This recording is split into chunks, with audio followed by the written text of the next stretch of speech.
नीतीश कुमार ने बीजेपी से नाता तोड़कर आरजेडी से या कहें महागठबंधन से नाता जोड़ लिया है। और अभी जब हम आप बात कर रहे हैं, वो सब चाहे तेजस्वी यादव हो या नीतीश कुमार हो या ललन सिंह हो, वो सब इस वक्त राजभवन में बैठे हुए हैं और सरकार बनाने का दावा पेश कर रहे हैं। चिराग पासवान कैसे देखते हैं इसको?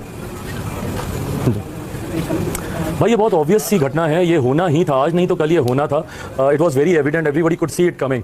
और मैंने पिछले बिहार विधानसभा के चुनाव 2020 में जब हुए थे, उन चुनाव परिणामों के ठीक अगले दिन 10 नवंबर को परिणाम आए थे। अगर आप मेरा 11 नवंबर का अगर आप मेरी प्रेस वार्ता निकालेंगे, उस दिन मैंने उस प्रेस वार्ता में स्पष्ट तौर से ये कहा था कि बहुत जल्दी मुख्यमंत्री जी एनडीए गठबंधन छोड़कर वापस महागठबंधन में जाएंगे, क्योंकि इनकी प्रधानमंत्री बनने की महत्वाकांक्षाएं रह रहकर उबाल लेती हैं और ये जानते हैं कि एनडीए में वो वैकेंसी नहीं है कि ये प्रधानमंत्री पद की दावेदारी कर सकें। तो ये महागठबंधन या यूपीए या विपक्ष के साथियों के साथ मिलकर ये अपने आप को 2024 के जनरल इलेक्शंस के लिए प्रधानमंत्री पद के दावेदार के तौर पर ये प्रस्तुत करना चाहेंगे, और उसी दिशा में ये उठाया हुआ ये कदम है आज का। जी अच्छा, चिराग पासवान जी, आपको क्या यही लग रहा है कि यूपीए में खुद को प्रधानमंत्री के तौर पर दावेदारी पेश करने के लिए सब कुछ हुआ है, या फिर कुछ और है ये? क्योंकि नीतीश कुमार तो अपमानित करने का, धोखा देने का आरोप लगा रहे हैं बीजेपी पर।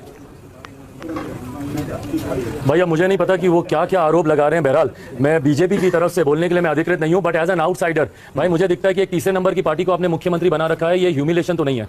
आपकी नीतियों के आधार पर मुख्यमंत्री भारतीय जनता पार्टी अपनी पॉलिसीज के साथ कॉम्प्रोमाइज कर रही है। वो जातीय जनगणना की बात हो, वो सीए एनआरसी की बात हो, तमाम विषयों पर आपका साथ निभाने में वो कॉम्प्रोमाइज कर रही है, तो ये ह्यूमिलेशन मुझे नहीं दिखता। हैविंग सेड दैट, अगर वो ह्यूमिलेट हो रहे थे या वहां पे उनको सफोकेशन फील हो रहा था, तो उनको भैया गठबंधन के भीतर बैठकर, या अगर इतना ही विरोधाभास है तो एक फ्रेश मैंडेट ले जाए ना मुख्यमंत्री जी। अगर इतने ही इशू है, ये ऑल्टरनेटिव जोड़ तोड़ से सरकार बनाने का क्या मतलब है भाई? जाएं फ्रेश मैंडेट। बल्कि मैं तो महामहिम राज्यपाल जी से आग्रह करूंगा कि राष्ट्रपति शासन का रिकमेंडेशन उनको करना चाहिए। राष्ट्रपति शासन बिहार में लगे और आने वाले समय में बिहार में मध्यवर्ती चुनाव हो, इस दिशा में बिहार को जाना चाहिए। फ्रेश मैंडेट के साथ आए, नया देखिए चिराग, आप कह रहे हैं कि आप आउटसाइडर हैं। आप बिहार की पॉलिटिक्स में तो एक बड़े स्टेक होल्डर है ना, वहां तो आप आउटसाइडर नहीं है।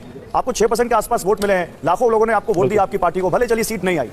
मैं ये जानना चाहता हूं कि बिहार की पॉलिटिक्स में ऐसा क्या हो जाता है कि हर 5 साल पर नीतीश कुमार ऐसा कुछ करते हैं जहां वो चुनाव किसी और के साथ लड़ते हैं और फिर सरकार किसी और के साथ बना लेते हैं नीतीश कुमार को, और वो भी बड़ा दिलचस्प है सावन के महीने में। बिल्कुल, ऐसा क्यों हो जाता है?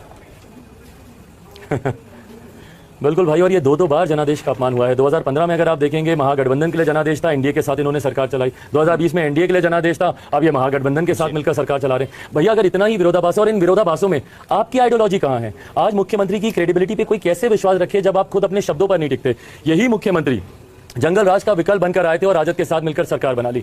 यही मुख्यमंत्री ने लोकतंत्र के मंदिर में खड़े होकर इन्होंने शपथ खाई थी कि मिट्टी में मिल जाऊंगा, भाजपा के साथ नहीं जाऊंगा, भाजपा के साथ मिलकर सरकार बना ली। तो ना आप अपने शब्दों पर टिकते हैं, ना आप अपने विचारों पर, अपनी भाई कोई तो आइडियोलॉजी होगी ना जो किसी एक गठबंधन के साथ मेल खाती होगी। अगर सारे गठबंधनों की आइडियोलॉजी सेम ही है तो भैया फिर अलग अलग गठबंधन क्यों है? फिर एक यूनाइटेड गठबंधन ही सबका बन जाए। पर आप इस गठबंधन के साथ भी आप ही मुख्यमंत्री हो, उस गठबंधन के साथ आप ही मुख्यमंत्री।